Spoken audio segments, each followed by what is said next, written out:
Passions are vices or virtues in their highest powers. Passion is all of humanity. Without it, religion, history, the novel, and art would be useless. What the public wants is the image of passion, not passion itself. Man is only truly great when he acts from the passions. A man who has not passed through the inferno of his passions has never overcome them. The real passion of the 20th century is servitude. Intellectual passion drives out sensuality. There is only one universal passion, fear. Passion is the quickest to develop and the quickest to fade. Intimacy develops more slowly and commitment more gradually still.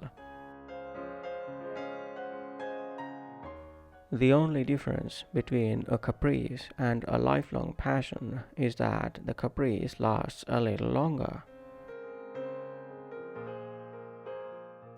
Only connect the prose and the passion, and both will be exalted, and human love will be seen at its height. The charm of novelty, falling little by little like a robe, revealed the eternal monotony of passion, which has always the same forms and the same language. Of all base passions, fear is most accursed. No passion so effectually robs the mind of all its powers of acting than fear. A passion of the brain, as all other melancholy, by reason of corrupt imagination. The end of passion means the beginning of repentance. We are ne'er like angels till our passion dies. Calm of mind, all passion spent. Who is wise? He that learns from everyone. Who is powerful? He that governs his passions. Who is rich? He that is content. Who is that? Nobody. Education is the taming or demonstrating of soul's raw passions, not suppressing them or exercising them, which would deprive the soul of its energy, but forming and informing them as art. The time which we have at our disposal every day is elastic. The passions that we feel expand it, those that we inspire contract it, and habit fills up what remains. If you have a great passion, it seems that the logical thing is to see the fruit of it, and the fruit are children. The natural man has only two primal passions, to get and to beget.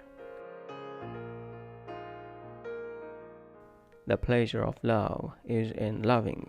We are happier in the passion we feel than in that we arouse. Nothing on earth consumes a man more quickly than the passion of resentment. When the mind is heated with any passion, it will often break out in words and expressions. Absence diminishes mediocre passions and increases great ones, as the wind blows out candles and fans fire. All men are liable to error, and most men are, in many points, by passion or interest, under temptation to it. The worst sin, perhaps the only sin, passion can commit is to be joyless. Perhaps misguided moral passion is better than confused indifference. A master passion is the love of news. If we seek the pleasures of love, passion should be occasional and common sense continual. Great passions, my dear, don't exist. They are liars' fantasies. What do exist are little loves that may last for a short or a longer while. 3 passions, simple but overwhelmingly strong, have governed my life: the longing for love, the search for knowledge, and unbearable pity for the suffering of humankind. With the modern diseases, once TB, now cancer, the romantic idea that the disease expresses the character is invariably extended to assert that the character causes the disease because it has not expressed itself. Passion moves inward, striking and blighting the deepest cellular recesses. The ruling passion, be it what it will, the ruling passion conquers reason still. In her first passion, woman loves her lover. In all the other, all she loves is love. There is not a passion so strongly rooted in the human heart as envy. Why has government been instituted at all? Because the passions of men will not conform to the dictates of reason and justice without constraint. We may affirm absolutely that nothing great in the world has been accomplished without passion.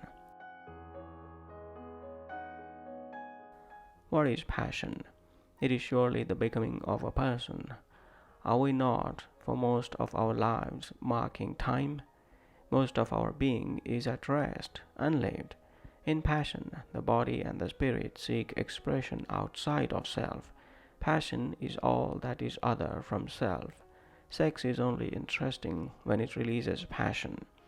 The more extreme and the more expressed that passion is, the more unbearable does life seem without it. It reminds us that if passion dies or is denied, we are partly dead, and that soon, come what may, we will be wholly so. In tragic life, God would, no villain need be, passions spin the plot, we are betrayed by what is false within. The red rose whispers of passion, and the white rose breathes of love. Oh, the red rose is a falcon, and the white rose is a dove.